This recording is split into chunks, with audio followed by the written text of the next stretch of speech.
Amém, amém. Nós acabamos de cantar sobre amor, nosso amor por Deus. Às vezes nós cantamos e meditamos sobre o amor de Deus por nós. Foi o hino que antecedeu esse último. E depois a resposta dos nossos corações ao amor de Deus. Há uma tendência na nossa geração, e nós temos definições sempre abaixo da realidade, para que a gente sinta que a gente tem algum controle. A gente não tem controle de quase nada na vida, mas a gente tem quase que uma obsessão por controle, não é?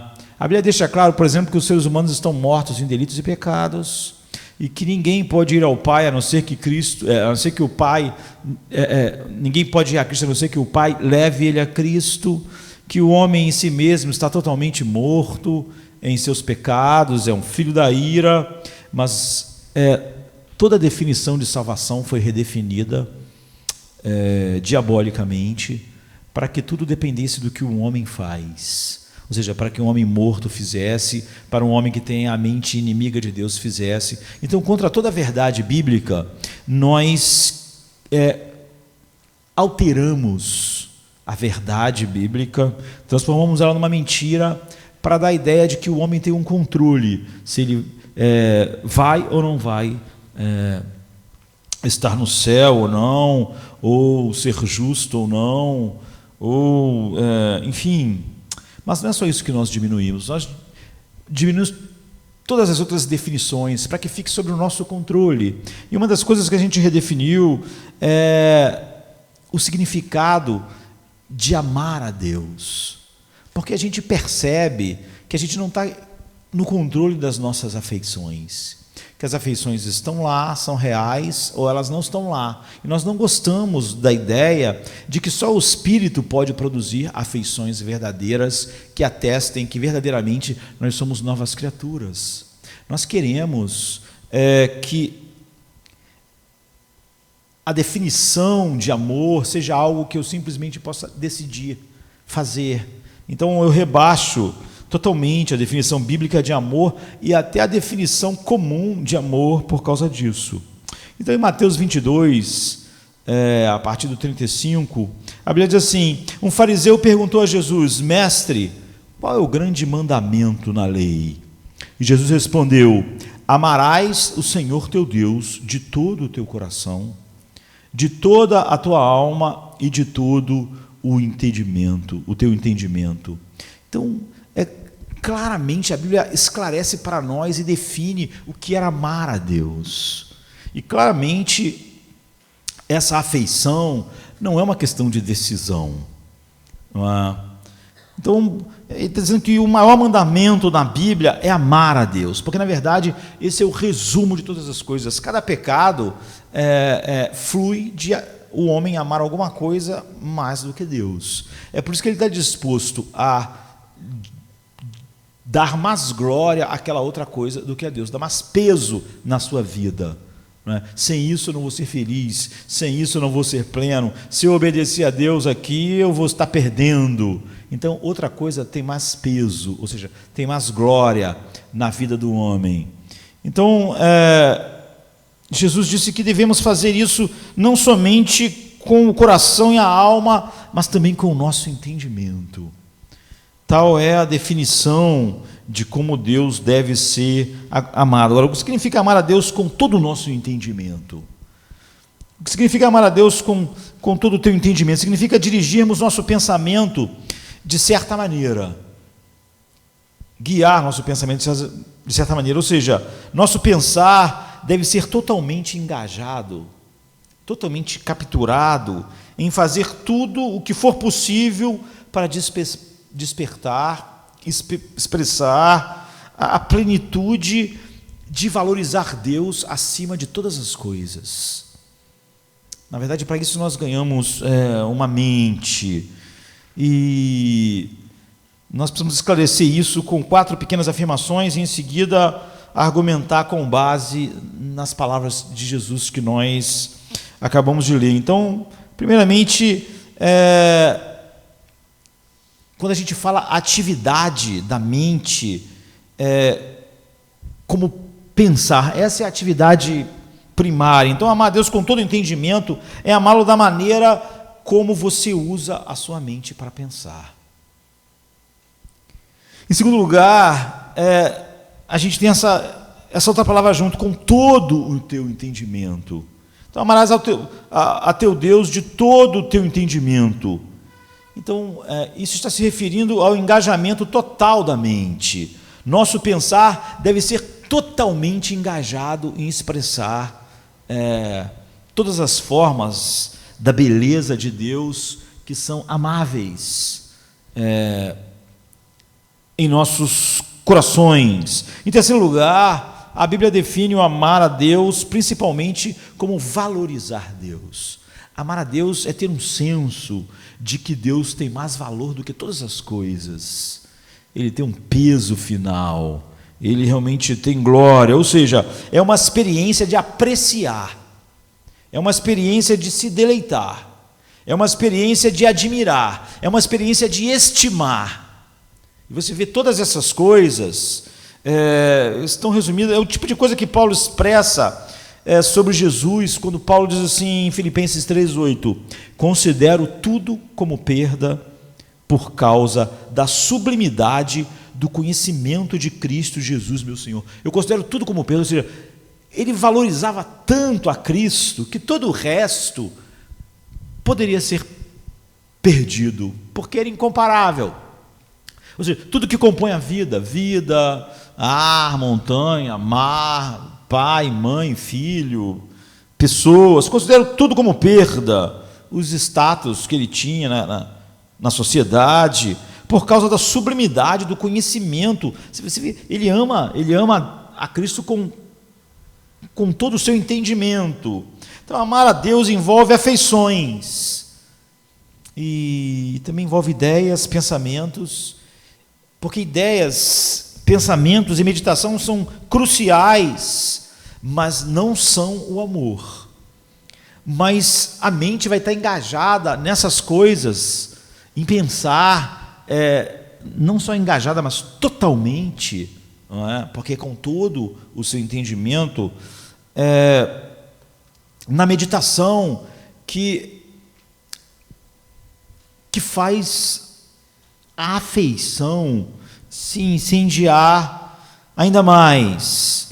Em quarto lugar, a gente não está dizendo, e a Bíblia nunca diz para nós, que pensar é idêntico a amar. Pensar coisas incríveis sobre Deus não é amar a Deus. É óbvio que nós podemos pensar, concordar com Davi, mas não ter os sentimentos que ele tem. Nós podemos concordar e ler e falar sobre a corça que anseia pelas águas, assim minha alma anseia por ti, ter isso como uma ideia, mas na verdade nossos corações não anseiam Deus assim, não tem a afeição correspondente, não é? Nós podemos dizer que nós não tememos porque Deus é o nosso pastor, e ainda assim, na verdade, está cheio de temor, ou seja, não ter a afeição de se sentir seguro, a percepção da segurança. Então, pensar não é idêntico a amar, não é? E é bom dizer isso, que pensar funciona para despertar, para expressar o nosso amor. Aquilo que nós amamos, o nosso pensamento fica engajado naquilo, nosso pensamento gosta de se demorar naquilo, nós gostamos de conhecer mais o que nós amamos, e quanto mais nós conhecemos o que nós amamos, nós mais queremos pensar sobre o que nós amamos. E uma das razões então para isso é que o diabo, ele pode cogitar pensamentos verdadeiros a respeito de Deus, ele pode articular pensamentos verdadeiros a respeito de Deus, mas não há nenhuma afeição. Então você vai ver serafins chamando Deus de santo, santo, santo, mas você vai ver demônios ajoelhados diante de Jesus chamando ele de santo também. Mas há uma diferença, ele está ajoelhado, o demônio, não é? Porque está num homem, e ele está chamando o santo filho do Altíssimo, mas na verdade, apesar de o demônio estar fazendo a mesma declaração de joelhos diante de Jesus, não há nenhuma afeição no ser do demônio que se compare com a afeição do serafim quando ele diz santo, santo, santo. A o ser do serafim está encantado, o coração, né, se a gente pode dizer assim, está cheio de afeições, de encantamento e deleite em Deus, e não há nada disso num demônio. Portanto, você vê que o conhecimento e mesmo a expressão e mesmo a posição de respeito, estar ajoelhado, deixa ainda assim um serafim e um demônio a uma distância enorme. Então, pensar não é amor. Para que o pensar seja amor, ele tem que ser mais que pensar. Mas Jesus falou sobre nós amarmos a Deus com o nosso entendimento. Então, com esse resumo em mente, a gente pode passar o argumento, o significado de coração, alma e entendimento, porque Jesus disse que é assim que nós, quando nós cantamos hoje, Cristo te amo, ó quanto eu amo, não é? Para mais ninguém eu vou viver. Então, o que se refere os termos coração, alma e entendimento? O que é evidente da Bíblia é que ele se sobrepõe em significado, ou seja, você não traça linhas tão nítidas entre essas três coisas, apesar de elas serem diferentes, porque em alguns momentos elas se sobrepõem, como a Bíblia fala a respeito delas. No entanto, elas têm ênfases totalmente diferentes. No que diz respeito ao coração e entendimento, considere que outra passagem do Evangelho, não é? Diferente da que a gente leu, em que ocorre a palavra entendimento, que é dianoia, no grego, e além dessa ocorrência no mandamento de amar a Deus, essa palavra aparece de novo em Lucas 1,51. E na outra passagem, ela é traduzida por pensamentos. Essa mesma palavra que é de todo o teu entendimento no nosso texto, lá a mesma palavra dianoia é traduzida por pensamentos. E esses pensamentos estão acontecendo surpreendentemente, nesse outro texto, no coração. Então diz assim: dispersou os que no coração alimentavam pensamentos. Da noia, pensamentos soberbos. Então, portanto, entendimento e coração aqui se sobrepõem, porque ele ligou os pensamentos ao coração e não à mente, como é o comum. Por isso que as linhas, as fronteiras, elas não são... muitas das vezes essas coisas se sobrepõem. Alma, coração e entendimento. O coração também tem aqui, não é, a gente poderia dizer, os seus pensamentos. E a mente tem o seu espírito, entre aspas. Ou você poderia dizer seu coração, como Paulo diz em Efésios 4, 23, e vos renoveis no espírito do vosso entendimento. Ou seja, o entendimento tem um espírito, entre aspas. Você vê, o coração tem pensamentos. Apesar de haver essas coisas que se sobrepõem, às vezes, quando nós estamos olhando para a Bíblia, para entendimento, coração e alma,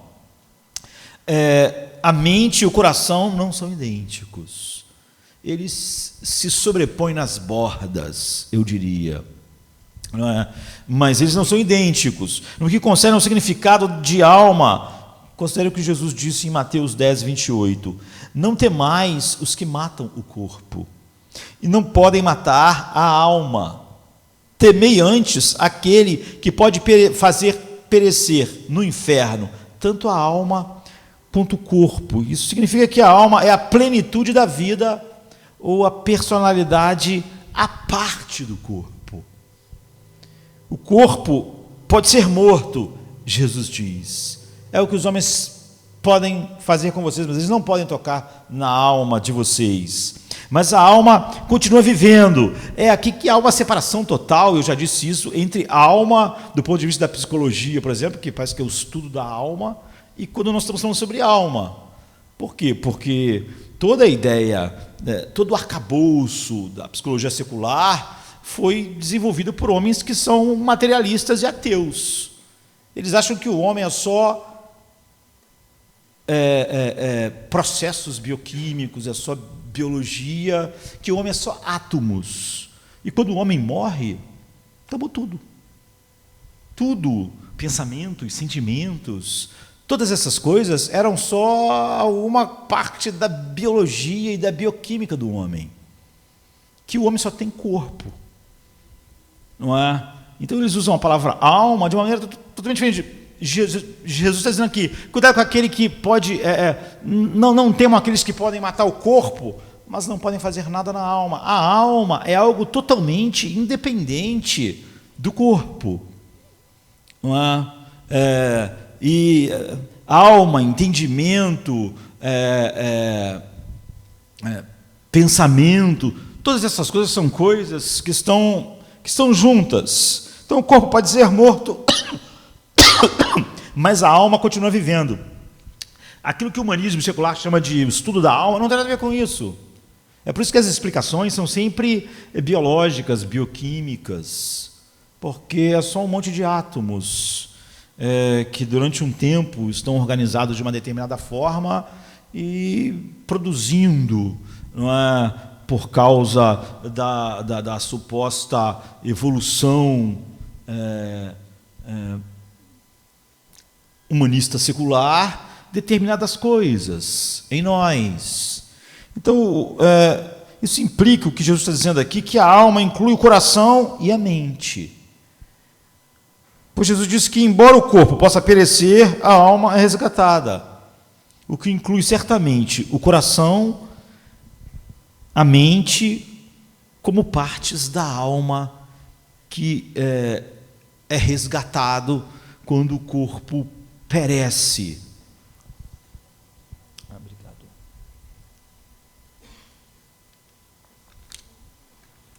Então, o que nós podemos dizer sobre os termos? Podemos resumir assim: coração enfatiza o centro da nossa vida emocional e volitiva.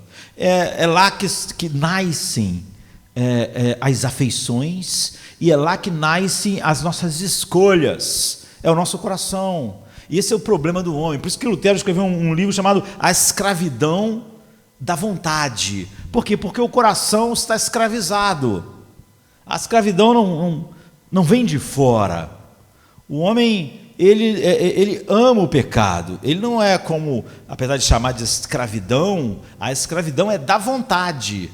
Você vê um escravo na história, ele é escravo contra a sua vontade. Ele quer ser livre, ele quer fugir, ele não quer ficar preso. Mas no caso da natureza do homem natural, é a vontade dele que é escravizada. Não há nenhuma corrente externa. Não há nada externo ao homem que obrigue o homem a pecar. Ele peca porque ele simplesmente ama o pecado. Jesus diz, a condenação, o homem está condenado porque a luz veio ao mundo, mas os homens amaram as trevas. Então, a alma é o centro da nossa vida emocional e volitiva, e ela não tem nada a ver com o nosso corpo. Você vê, mas hoje, quase todas as pessoas que são cristãs, elas explicam a vida emocional delas a partir do corpo, porque elas, mesmo os cristãos, elas explicam sua vida emocional a partir do humanismo secular, do materialismo. A alma ressalta a nossa vida humana como um todo. A Bíblia diz assim em Gênesis 2,7, o homem passou a ser alma vivente. Quando? Quando o corpo foi feito? Não, quando Deus soprou a vida no homem, o homem passou a ser alma vivente. Ele recebeu algo que era muito mais do que o seu corpo. Então, o homem passou a ser alma vivente, embora distinta do corpo, isso está unido, e um dia será unido novamente. Agora, entendimento, isso é coração. Entendimento enfatiza a nossa capacidade de pensar, não é? E quando o termo força é acrescentado, amar o Senhor com todo o teu entendimento, com toda a tua força, com toda a força do teu entendimento, como em Marcos 12:30, ele ressalta a capacidade de fazer esforço vigoroso com o corpo e com a mente. Da mesma maneira que nós podemos fazer um esforço com o nosso corpo vigoroso, não é? Fazer força com os nossos músculos, nós podemos fazer força com a nossa mente, ou seja, nós podemos concentrar a nossa mente em um objeto, em algo em que a mente use toda a sua capacidade para apreender aquilo no qual ela está não só querendo entender, mas está querendo entender com toda a sua força. Então, entendido essas duas coisas juntas, o ensino é que nós devemos valorizar Deus com tudo que nós somos. É assim que o amor a Deus está sendo definido. O que nós acabamos de cantar é Cristo te amo. Essa é a definição. Não há qualquer parte de nós que não deva ou não deve ser envolvida no valorizar Deus acima de todas as coisas. Então a repetição da palavra todo, não é? Amarás o Senhor teu Deus de todo o teu coração, de toda a tua alma e de todo o teu entendimento, implica não somente que cada faculdade deve ser engajada em valorizar Deus, em se deleitar em Deus, em ter prazer em Deus, mas também que ela deve fazer isso totalmente. Ou seja, que o coração deve estar totalmente engajado, que a mente deve estar totalmente engajada. O grau do nosso valorizar a Deus deve ser o mais elevado possível para um homem. E extensiva com toda a faculdade, ou seja, nós devemos amar Ele, valorizar Deus da maneira mais elevada.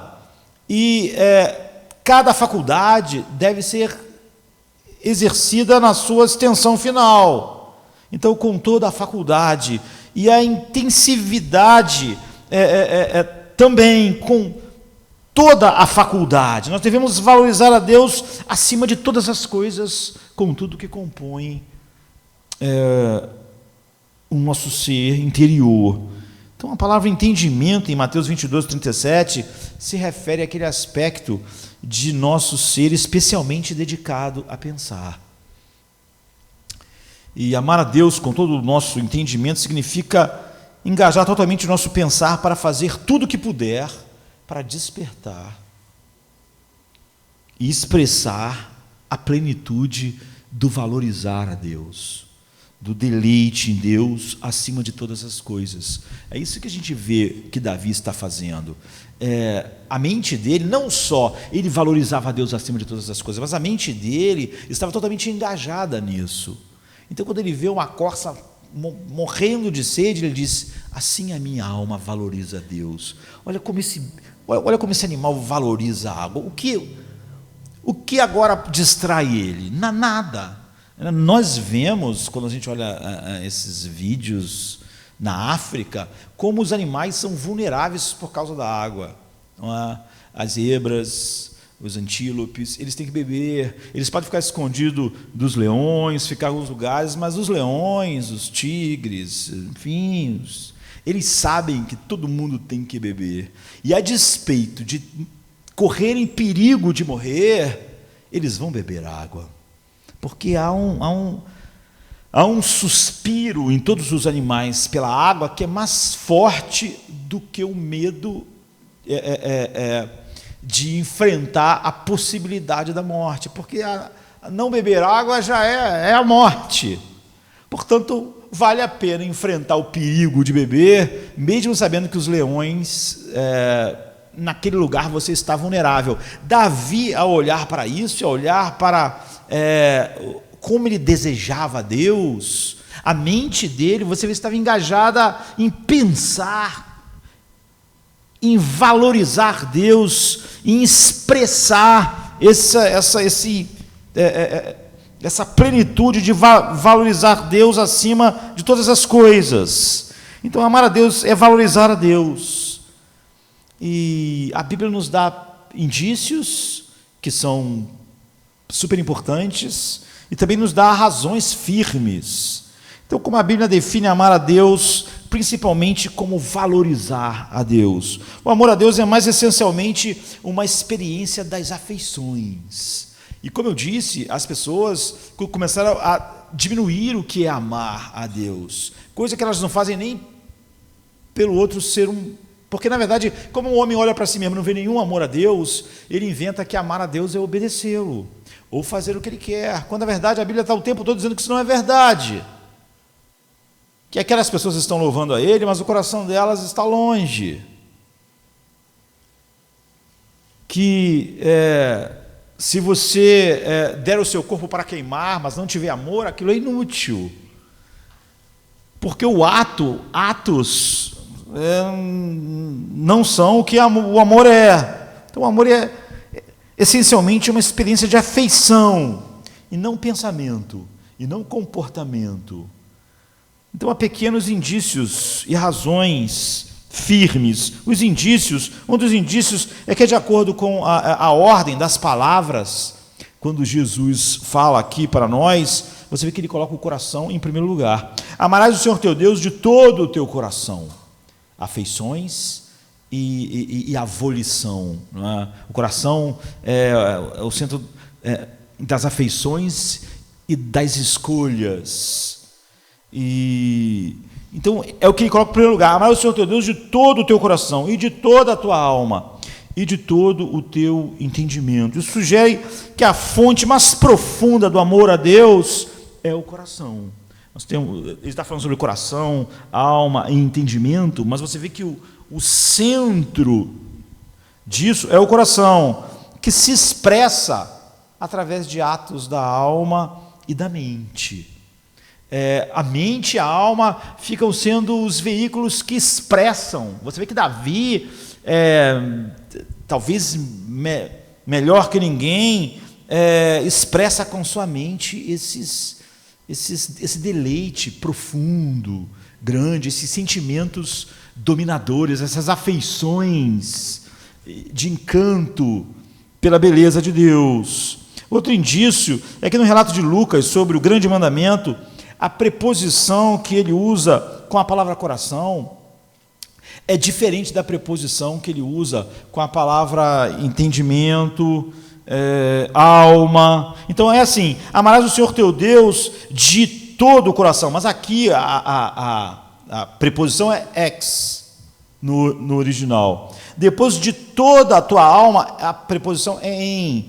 E de toda a tua força e de todo o teu entendimento, a preposição também é em Lucas 10, 27. Só no amarás o Senhor teu Deus de todo o coração é que ele usa a preposição ex. Isso não aparece na versão em português, porque o que está aparecendo é a mesma preposição. Mas a preposição conecta o coração com a preposição ex, sugere que o coração é a fonte do nosso amor a Deus. É por isso que a preposição é usada, uma preposição diferente, a preposição ex.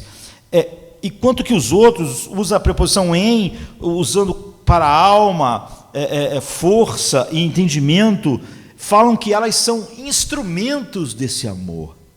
Ou seja, os instrumentos que o amor do coração usa é a mente,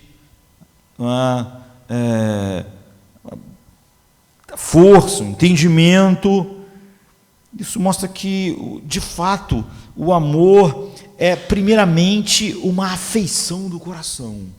Você vê, não é algo que está completamente fora do controle do homem criar em si mesmo.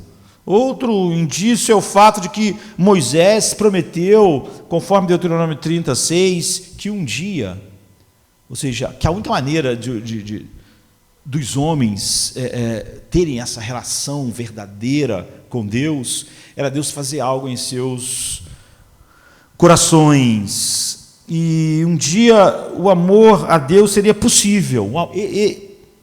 Esse amor que é descrito aqui seria possível em uma nova maneira, porque Deus ia circuncidar o coração. Então diz assim: o Senhor teu Deus circuncidará o teu coração e o coração da tua descendência, para vocês amarem o Senhor. Amar o Senhor teu Deus de todo o coração e de toda a tua alma, para que vivas. Você vê que Jesus estava, em parte, mencionando isso. O Senhor teu Deus circuncidará o teu coração e o coração da tua descendência, para amares o Senhor teu Deus de todo o coração e de toda a tua alma, para que vivas. Ou seja, o foco está na mudança que precisa ser realizada no coração para que o amor verdadeiro a Deus possa existir. Depois esse amor se expressa de toda a sua alma, para que vivas. Essa promessa se cumpre em Cristo. Ou seja, é uma das coisas que Cristo comprou na cruz, porque Ele morreu pelos nossos pecados. E o pecado, como eu disse, é o coração preferindo algo que não é Deus, se deleitando em algo que é oposto a Deus, dando peso, valor, deleite, ou seja, glória a algo que não é Deus. Então essa promessa se cumpriu em Jesus porque Ele morreu pelos nossos pecados e Ele muda o nosso coração para que você possa ver a Deus como fascinantemente belo, em que o teu coração produza, não é? Essas afeições, como está em Mateus 11, 27, João 17, 26. Então esses são os indícios que nós podemos continuar, que vão sendo espalhados na Bíblia, e as razões, não é? É Deus fazendo algo para você ver Deus como fundamentalmente belo, a beleza fundamental, não é? Então, mudando o foco desses indícios para a razão e razões firmes, a expressão ressalta duas coisas em favor disso. Uma é que amar a Deus não é um simples ato de decisão. Você não pode tomar a decisão nessa noite de amar a música clássica. O pastor deu uma palestra sobre música clássica. Música clássica é a música sendo usada no seu modo mais profundo, sofisticado, complexo, mais rico. Então eu vou decidir amar a música clássica. Não é assim que a gente ama as coisas. Você não pode decidir amar a música clássica ou qualquer tipo de música, e muito menos Deus. A música tem que se tornar cativante para você. Você vai ser um amante da música clássica quando ela cativar você, quando o seu coração se encher de deleite ao ouvir, quando for um prazer. E algo tem que mudar para você gostar de música clássica dentro de você. Não é algo que você simplesmente decide gostar. Você pode decidir ouvir, mas não gostar, não ter prazer, não ter deleite na música clássica. Essa mudança torna possível o despertamento de um senso fascinante da sua atratividade, ou seja, se alguma coisa muda dentro de mim, eu posso ficar fascinado pela música clássica e experimentar todos os deleites dela. Isso é verdade em relação a Deus, em deleite e atratividade. Você simplesmente não decide amá-lo. Algo tem que mudar dentro de você. Moisés usou a figura do quê? Eu vou circuncidar o coração de vocês para que vocês me amem com todo o coração e com toda a sua força. Então algo muda dentro de você e o resultado é que ele se torna fundamentalmente belo. Deus se torna fundamentalmente belo.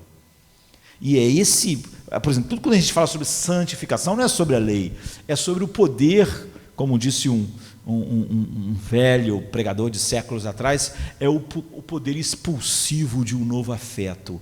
Nossos corações, eles nunca ficam no vácuo, eles estão sempre preenchidos por alguma coisa.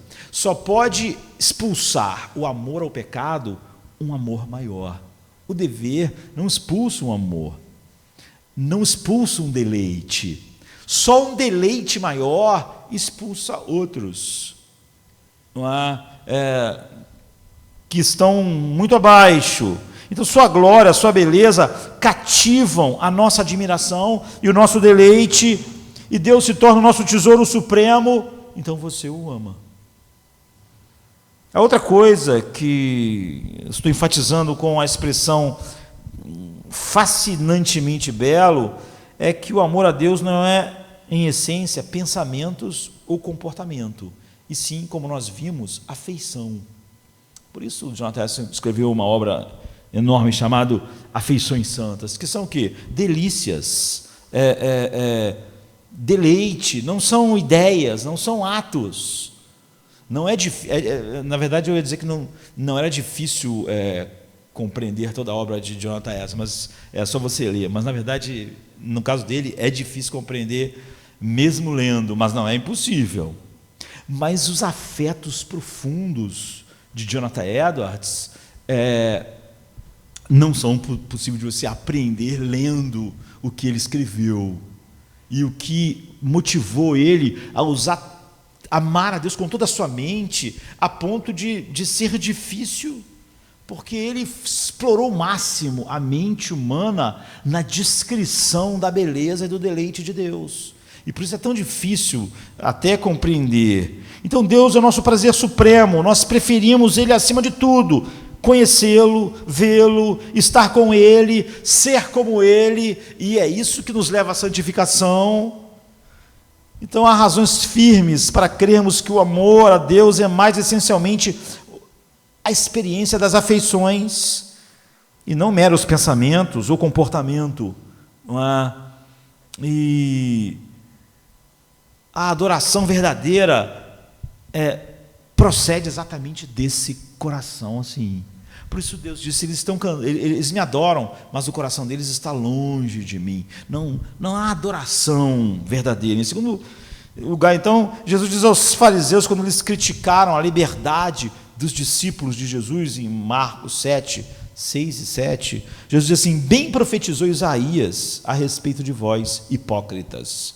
Como está escrito: esse povo me honra com os lábios, mas o seu coração está longe de mim, e em vão, ou seja, de maneira inútil, eles me adoram. Em outras palavras, Jesus disse que as ações externas perfeitas dos fariseus, as declarações dos salmos de Davi, e o que eles cantavam, até mesmo qualquer ação, por mais que você ache ela piedosa, dirigida a Deus, não são a essência da adoração, não são a essência do amor.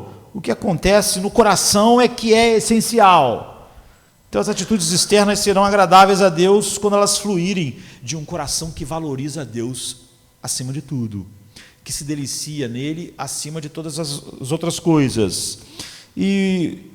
Ou seja, o oposto, o ódio, não é um pensamento, portanto, o amor não pode ser. A mente natural, ela odeia Deus, ela é inimiga de Deus. O oposto do ódio não pode ser o pensamento certo, porque a mente natural, você vê, ela não não é que ela não tem o pensamento certo, é que ela é inimiga de Deus. O homem tem afeições contra Deus, e o homem tem afeições pelo pecado. Isso que compõe as trevas que o homem está. O oposto disso não pode ser pensamentos certos, mas tem que ser exatamente o oposto. É porque o homem, em seu coração, não ama a Deus, que afeições opostas a Deus nascem no homem, que é todo tipo de pecado, como Jesus diz, vem do coração. Então, em terceiro lugar, Jesus diz: ninguém pode servir a dois senhores, porque ou há de aborrecer-se de um e amar o outro, ou se devotará a um e vai desprezar o outro. Vocês não podem servir a Deus e ao dinheiro. Mateus 6,24. Ou seja, o oposto de amar a Deus é odiar e desprezar Deus. O oposto de amar a Deus é uma afeição. O oposto de amar a Deus não é um pensamento errado, ou não é simplesmente um ato errado. O oposto de amar a Deus é uma afeição poderosa. É odiar, é desprezar. Portanto, qual é o oposto de um coração natural? É amar, é valorizar. Essas são palavras fortes e fortemente emocionais. Deus não está falando sobre o comportamento dos homens. O homem é inimigo de Deus. É isso que gera os comportamentos. O homem, ele não ama Deus. A sua mente é inimizade contra Deus. São pensamentos fortes de afeições. O oposto deve ser a mesma coisa. O homem natural, ele tem é descrito com essas fortes palavras emocionais. É assim que Deus descreve o homem natural, porque ele quer que a gente entenda a profundidade da escuridão do homem. São suas afeições que são contrárias a Deus. A sua mente pode compreender o Evangelho. Quando diz que é loucura, é porque nós não abraçamos aquilo que nós odiamos. Então, sugerem que o oposto positivo é também uma emoção forte. Quer dizer, qual é o oposto positivo dessa coisa negativa que é o homem natural? Ele odeia Deus, ele é inimigo de Deus. O oposto é que o homem regenerado ama Deus. O homem natural, ele é cativado, ele tem afeições, ele se delicia em pecar. E qual é o oposto disso? Esse homem se delicia em Deus, ele se deleita em Deus. Ele vai se esforçar para usar a sua mente, usar o seu entendimento e toda a sua força para maximizar esse prazer, como o homem lá usa a mente, o seu entendimento, para expressar e maximizar o pecado. E não vai ficar, ele vai lutar contra o quê? Cansaço. Aqui está falando sobre amar o dinheiro e amar a Deus. Você vai amar um ou outro, você vê, é uma questão de amor. Ou você vai amar um e odiar o outro, ou odiar um e amar o outro. Você vê que são sentimentos opostos.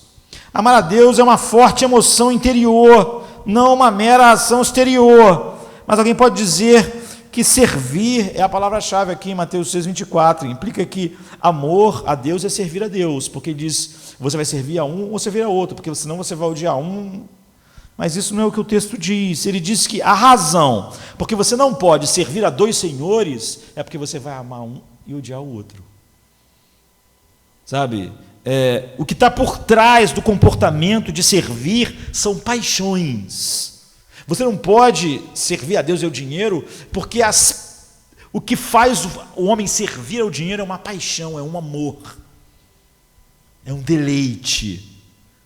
Portanto, ele é o oposto do deleite em Deus. Ou deleite em Deus, o amor a Deus vai fazer lá. Você vê que o servir não é o que define o homem amar o dinheiro, mas é o amar o dinheiro que define o que o homem faz. O homem está disposto a estudar desde criança até a ser adulto, e trabalhar e acordar cedo por causa do dinheiro.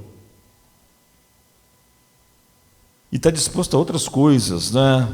O que está por trás do comportamento de servir são paixões que produzem o quê? Afeições, produzem esperança, satisfações, sonhos. O que o dinheiro pode me dar? Se eu tivesse. O cara vê lá no jornal, né? Saiu a Mega Sena, 30 milhões. Aí o cara pensa, o que eu faria com isso? Minha vida ia ser tão boa. Que tranquilidade, eu ia poder fazer isso. Está vendo? Ele está se deliciando, ele está pegando o dinheiro e botando assim, igual quando você bota a bala na boca e rola a bola para cá, para lá. Você está sentindo o gosto, você está se deleitando só de pensar, não é? Na possibilidade.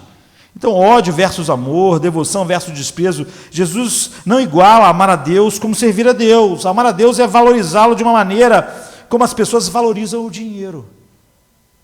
Sonham com o dinheiro. Acham que o dinheiro, se elas tiverem e quando tiverem, vai dar a elas as satisfações que ela espera. Então, amar a Deus é valorizar a Deus amplamente, mais e por motivos diferentes do que as pessoas amam o dinheiro, já que você vê, o homem que ama o dinheiro, na verdade, ele é só uma expressão do seu egocentrismo, ele está pensando só nele mesmo, não é o dinheiro pelo dinheiro, não é?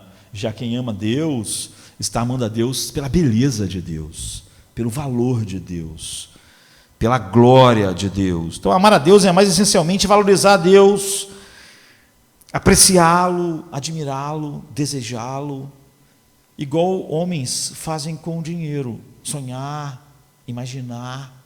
Você vê, a mente entra em serviço, não é? Mas tudo por causa das afeições, do coração. Então, amá-lo com todo o nosso entendimento significa que nosso pensar é totalmente engajado em fazer o que puder, como o homem vai usar sua mente não só para ganhar dinheiro, mas como para sonhar, para pensar, para manter o foco. Então, usar a mente e pensar totalmente engajado e fazer o que puder para despertar e expressar essa plenitude de valorizar a Deus acima de todas as coisas. Então, essa maneira de ver o amor a Deus é confirmada pela maneira como Deus é amado, por exemplo, nos Salmos. Então, visto que Jesus via a si mesmo como o alvo, o foco e o cumprimento de cada um dos Salmos e de tudo no Velho Testamento, como está em Mateus 5,17, Lucas 24, 27, João 5, 39, nós devíamos esperar que ele exigisse um amor que ampliasse e satisfizesse o que os salmistas experimentavam, como eu disse que Davi fez. No Salmo a gente lê sobre o amor a Deus que é totalmente exclusivo, é só dele. Por exemplo, no Salmo 73, 25, diz assim: quem mais tenho eu nos céus? Não há outro em quem eu me compraza na terra. E no Salmo 16, 2, diz: digo ao Senhor, tu és o meu Senhor, outro bem não possuo, senão a ti somente. O que essa exclusividade pode? Você diz assim: eu não amo nada a não ser a ti, Deus, ou eu não possuo nenhum outro bem. O que essa exclusividade pode significar? Uma vez que os salmistas também falaram sobre amar o filho, sobre amar a mãe, ou seja, sobre amar as pessoas. Como é que ele pode afirmar: eu não tenho nenhum outro amor? Tu é o meu único desejo na terra. Nós temos uma sugestão direta a respeito disso no Salmo 43, 4, no qual o salmista diz assim: irei ao altar de Deus, do Deus que é a minha grande alegria. Essa última expressão, que foi traduzida aqui por minha grande alegria, é literalmente a alegria do meu regozijo, ou o gozo da minha exaltação. Eu irei ao altar de Deus, que é a alegria do meu regozijo. É isso que deve estar dizendo. Ou eu irei ao altar de Deus, que é o gozo da minha exaltação. Isso mostra a Deus como a felicidade de todas as nossas felicidades. É por isso que o Salmo pode dizer assim: só a ti eu amo. Ainda como é que só a ti amo se ele também amava o filho? O que ele está dizendo aqui é exatamente isso. Eu ia ao altar de Deus, do Deus que é a alegria do meu regozijo, do Deus que é o gozo da minha exaltação. Mostra a Deus como a felicidade de todas as nossas felicidades. Ou seja, eu só amo algo porque amo a ti, como um eco do amor a ti, como uma maneira de valorizar quem tu és. Ou seja, por baixo de todas as minhas alegrias está a alegria em ti. Não há nenhum amor que eu tenha que não seja a ti, e todos os outros amores são só a expressão do teu valor em como eu uso aquilo que tu me dás. Em outras palavras, em todo o meu regozijo, quanto a todas as coisas boas que Deus fez, Ele é o âmago do meu regozijo, Ele é a alegria da minha felicidade. Quando eu sinto alegria na minha saúde, a alegria dessa alegria é poder servir a Deus com a minha saúde. Você vê, mas o âmago do meu regozijo, a alegria da minha felicidade é Deus. Por isso que quando a saúde vai, eu continuo com alegria. Porque a alegria não era, eu não amo nada, ou não tenho felicidade, alegria em nada, que não seja uma alegria em Deus. Então, em todo o meu regozijo, em todas as coisas, há um regozijo central em Deus. Na família, no ar, na natureza, nos amigos, nos irmãos, toda felicidade que não tem Deus como a sua alegria central é superficial. E por fim, vai explodir como uma bolha. Se a tua alegria final na sua esposa não é em Deus, então óbvio que vai explodir como uma bolha. Ela não é a sua alegria de forma nenhuma, porque a sua alegria está na areia, não tem uma rocha por baixo dela. E isso foi o que levou Agostinho, que melhor escreveu a respeito disso, pensando, uma das expressões famosas de Agostinho, diz assim: aquele que ama qualquer coisa juntamente contigo, e a ama não por amor a ti, ama muito pouco a ti. Ou seja, se alguém ama alguma coisa junto contigo, e não ama isso só por causa do amor a ti, então te ama muito pouco. Se alguém te ama e ama a sua esposa, junto com amar a ti, o seu esposo, e não ama a sua esposa porque ama a ti, então te ama muito pouco. Porque quem te ama não te ama junto com nada. Quem te ama sozinho. Só a ti eu amo. Mas tu é a alegria da minha felicidade. Não é? Então, eu não amo minha esposa junto contigo, eu amo ela por causa de ti. Por causa do meu amor a ti. Então, Agostinho diz isso: aquele que ama qualquer coisa juntamente contigo, falando para Deus, e a ama não por amor a ti, ama muito pouco a ti. Ou seja, eu só posso amar qualquer coisa por amar a Deus, e não junto com Deus. Portanto, essas coisas são um reflexo do amor a Deus, e eu uso elas para expressar o verdadeiro único amor, que é Deus. Ou seja, o que você realmente quer?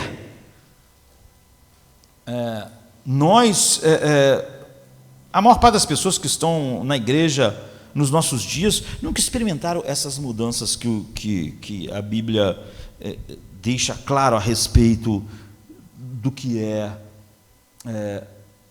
amar a Deus. Elas amavam coisas antes e elas continuam amando as mesmas coisas. Elas amam saúde, elas amam casamento, e elas descobriram que, em vez de usar a sua suposta autossuficiência para suprir isso, Deus podia ser um bom veículo para essas coisas. Então ele passa a amar e querer obedecer a Deus para que Deus dê a ela um casamento, ou então salve o seu casamento, ou mantenha o seu casamento, ou lhe dê. Ele já amava o dinheiro, então agora ele supostamente vem a Deus e quer servir a Deus, porque Deus pode ser um caminho para ele ter uma vida bem sucedida. Essa pessoa não é regenerada, não é? E tristemente grande parte das pessoas se achegam a Deus exatamente por causa disso. Essa pessoa seria um cristão de forma nenhuma. Não houve nada sobrenatural. Ela ama o que ela amava. Ela pode até ter acrescentado Deus, mas é isso que Agostinho disse: quem ama alguma coisa junto contigo e não ama as coisas, qualquer coisa por causa de ti, te ama muito pouco. Então, na verdade, para essas pessoas, todos os pensamentos, os desejos e afeições são os mesmos. Ele só mudou o garçom que vai trazer para ela o que ela ama, ou a pessoa que vai ser o veículo, mas a refeição é a mesma. Não é isso que o novo nascimento é. O novo nascimento é uma questão de coração, afeições, e vai atingir o quê? Entendimento, força, alma. E isso é importante, porque a gente precisa investigar e cavar isso, fazer essas perguntas ao nosso coração. Qual é o fundo da minha alegria e do meu amor?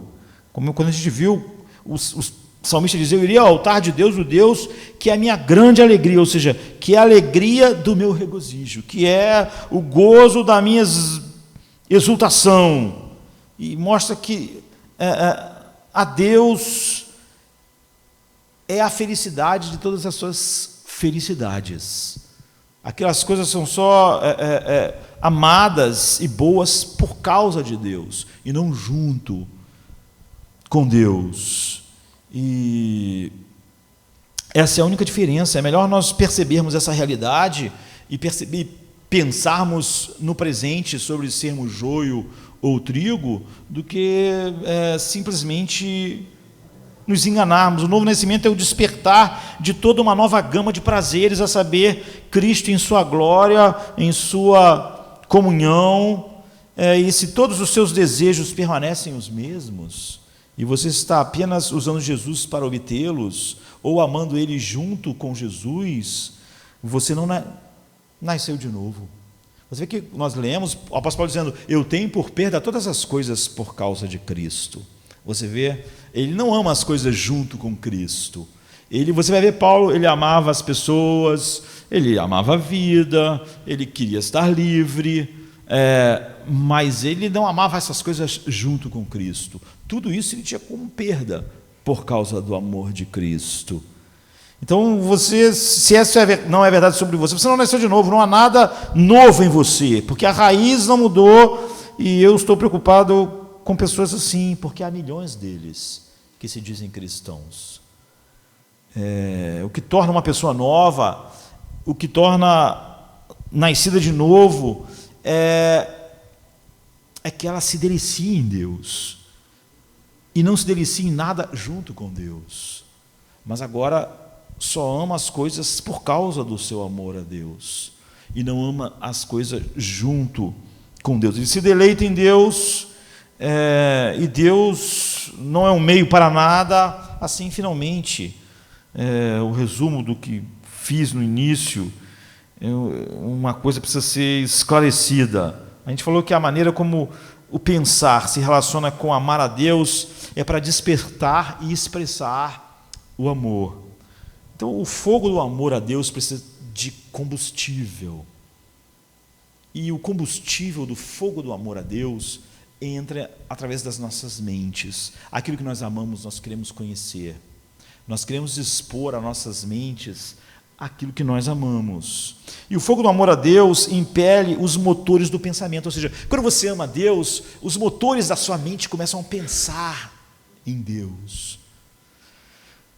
Paulo diz: pensai nas coisas que são de cima, usando uma metáfora disso, não é? E você vê que quanto mais os motores, o amor inflamado faz os motores do pensamento funcionarem. E o que acontece é que os motores do pensamento, pensando mais em Deus, aumentam o amor. Você vê que é uma coisa cíclica, e esse amor aumentado faz o homem pensar mais em Deus, que faz ele amar mais Deus, que faz ele pensar mais em Deus. Você vê como isso vai crescendo? O pensamento precisa de fogo, e esse fogo gera mais pensamento. E atos. Eu amo a Deus porque eu conheço, e eu quero conhecê-lo mais porque eu amo. E quanto mais eu amo a Deus, mais eu conheço Deus. E quanto mais eu conheço Deus, mais eu amo. Isso se alimenta. Então, Thomas Goodwin, que é um puritano famoso, morreu em 1779, e ele expressou assim esse maravilhoso benefício mútuo de pensar sério e das afeições espirituais. De fato, pensamentos e afeições são sibi mutuo causae, ele diz assim, em latim, ou seja, as causas mútuas um do outro.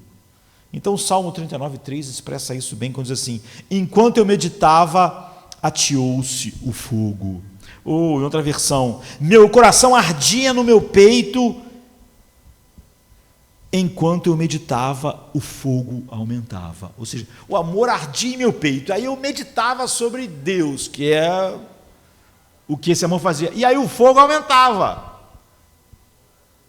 e aí o meu coração ardia mais no meu peito, enquanto eu meditava, e o fogo aumentava. Ou seja, é uma coisa que se retroalimenta, de modo que os pensamentos são os foles que aquecem e inflamam as afeições no coração.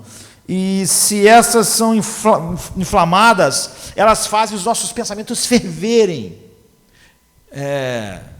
Talvez a ponto de alguém falar aquilo que foi dito a Paulo: Paulo, as muitas letras te fazem delirar. Portanto, o homem que nasceu de novo, tendo afeições novas e fortes, pode pensar em Deus com maior prazer, cada dia mais. Não é? E é por isso que você vê que essas coisas são retroalimentadas, porque a Bíblia diz assim: tudo que for puro, amável, de boa forma, se houver louvor, se houver tudo, seja isso que ocupe os vossos pensamentos. Ele não está falando sobre coisas gerais que um homem sem Deus, ele está falando do Evangelho, todas as coisas boas, puras, amáveis, de boa fama, enfim. E ele diz o quê? E a paz de Deus, que excede todo entendimento, vai guardar a mente de vocês e o coração de vocês. É isso, conhecer a Deus é a fonte do amor a Deus. E a principal razão por que pensar e amar são conectados é que não podemos amar a Deus sem conhecê-lo. E quanto mais nós conhecemos a Deus, nós mais amamos e mais desejamos conhecer Deus. E quanto mais conhecemos Deus, mais amamos e mais desejamos conhecer. Essa é a maneira de conhecermos a Deus, e é a maneira de conhecermos, é usarmos nossa mente capacitada pelo Espírito Santo, não é? Então, portanto, o amor a Deus com todo o nosso entendimento significa engajar todos os nossos poderes de pensamento para conhecer a Deus tão plenamente quanto é possível a um homem, a fim de valorizar Deus por tudo aquilo que Deus é digno em sua beleza infinita. Deus não é honrado por qualquer outra definição de amor. E nós, como eu disse no início, gostamos de fazer definições muito baixas para se enquadrarem, às vezes, na evidência de que essas realidades não são realidades para nós. Na verdade, isso não existe. Se não conhecemos nada sobre Deus, não há nada em nossa mente que possa despertar o amor. Se o amor não procede de conhecer a Deus, você não pode chamar isso de amor. E o amor não pode estar crescendo a menos que esse conhecimento esteja crescendo e alimentando o amor que alimenta o desejo de conhecer Deus. Pode haver alguma atração vaga em nosso coração, alguma, entre aspas, gratidão, porque Deus, eu supostamente acho que Deus fez alguma coisa que eu queria, mas se não surge de um conhecimento verdadeiro a Deus, que produz essas afeições, que produz mais desejo de conhecê-lo, que produz mais afeições, isso não é amor a Deus. E se Jesus não é adorado, Deus não é adorado. Jesus é a mais completa revelação de Deus. Ele diz assim em João 14:9, quem me vê a mim, disse Jesus, vê o Pai. Ou seja, é só por isso que a Bíblia sempre fala sobre conhecer Deus na face de Cristo. Por isso Jesus disse, sei que não tendes em vós amor a Deus. Eu vim em nome do meu Pai e vocês não me receberam. João 5:42. Ou seja, quando Paulo diz a sublimidade do conhecimento de Cristo pelo qual perdi todas as coisas, essa é a essência do amor. Porque é só em Cristo que você conhece o que Deus é. Então os adversários de Jesus não tinham amor de Deus neles, apesar de eles passarem a vida lendo a Bíblia, orando e fazendo essas coisas. E ele diz, quem me rejeitar, rejeita aquele que me enviou, Lucas 10:16. Se eles amassem a Deus, eles amariam Jesus. E a única evidência de amar a Deus é essa paixão desmedida pela beleza infinita de Cristo, cativando o coração. E, portanto, a principal razão por que Jesus disse que devemos amar a Deus com todo o nosso entendimento é que a mente é a faculdade que nós usamos para pensar sobre Jesus. Nós contemplamos Jesus indo para a sua palavra, engajando nossas mentes em conhecê-lo, e o Espírito Santo incendiando isso em nossos corações e afeições. Se nós não usássemos nossa mente para conhecer e pensar sobre a mais plena revelação de Deus, que é o seu Filho, a perfeita revelação, que é a obra do seu Filho, que são todas essas doutrinas que expressam tudo que ele fez, nós não conhecemos Deus. E se não conhecemos Deus, se nós não conhecêssemos Deus, não o amaríamos. Mas se nós o conhecemos assim e o amamos, isso vai demandar mais conhecimento. Portanto, Deus nos deu mente para que possamos, com a ajuda do Espírito Santo, conhecer a verdade, a beleza e o valor de Deus, tão somente em Cristo. valorizar Ele acima de todas as coisas e gastar nossa vida expressando isso em atos de amor, de todas as maneiras que a mente pode conseguir pensar, de como expressar depois de meditar nele. Ou, como disse no começo, amar a Deus com todo o entendimento significa que nosso pensar é totalmente engajado em fazer o que puder, tudo o que puder, para despertar, expressar essa plenitude de valorizar Deus acima de tudo. No entanto, tudo o que disse aqui é inútil se não houver verdadeiro conhecimento de Deus. Portanto, nada mais perigoso do que nós acharmos que o não conhecimento das verdades bíblicas podem coexistir com o verdadeiro amor a Deus. E nós vivemos numa era de relativismo, em que nós achamos e gostamos de que cada um de nós pode ter as suas próprias definições, seus próprios conceitos. É por isso que nós achamos aquelas pessoas, aquele ali, aquele lá, cada um tem um pensamento a respeito do que é amar a Deus, ou a respeito do que é servir a Jesus, e tudo isso é válido, porque cada um de nós está pensando de verdade que aquilo é o melhor. O relativismo destrói todas as bases do verdadeiro amor a Deus. Então Paulo, ele expressa isso profundamente. Ele diz assim: o meu desejo é conhecê-lo. Filipenses 3:10. Cristo tinha aparecido a Paulo, ele foi revelado nele e era constantemente pregado por ele, e Jesus era o objeto da sua confiança, o assunto do seu ministério, a alegria do seu coração, e ele diz o quê? O meu desejo é conhecê-lo. Você acha isso incrível, porque ninguém conheceu mais Deus do que Paulo no mundo. Mas quando ele vai falar sobre o seu grande desejo, ele diz que o desejo dele é conhecer Cristo, porque o amar faz nós conhecermos mais, e conhecer mais faz nós amarmos mais. Então Paulo desejava conhecer a glória da sua pessoa, as riquezas da sua graça, a magnificência do seu trabalho, a excelência das suas naturezas, homem e Deus, a majestade do seu reino. E isso envolvia o quê? Envolvia todo o intelecto gigantesco de Paulo, pensar sobre essas coisas. Tudo em Cristo, Paulo estava interessado. A criação era boa só por causa de Cristo. Ele não amava nada, ele só amava a Cristo. E amava a criação por causa de Cristo, não junto com Cristo. Então, a graça era infinitamente melhor, e Cristo foi o melhor do que tudo. Ele nunca ficou cansado de pensar em Cristo. Ele não pensou, eu já sei muito. Ele nunca ficou cansado de falar de Cristo, de aprender de Cristo. Ele continuou o seu trabalho, ele seguiu o seu caminho com desejo constante em seu coração, que eu possa conhecê-lo. É assim conosco. Nós vamos cantar e encerrar. Você se simpatiza e pode dizer o mesmo que Paulo nesse desejo profundo. É o seu desejo diário, conhecer Cristo. Teu desejo ardente, objetivo constante, saber mais de Cristo por toda a eternidade. Nós estaremos aprendendo de Cristo. Ele é a lição que é colocada diante da igreja no tempo, e é a lição que vai ser colocada diante de nós na eternidade. E só assim nós sabemos que realmente recebemos um coração que foi dado a nós soberanamente, porque foi comprado com o sangue de Cristo, porque foi predestinado pelo Pai em amor, para que o Espírito Santo operasse isso, para que nós fôssemos como seu filho. Vamos ficar de pé.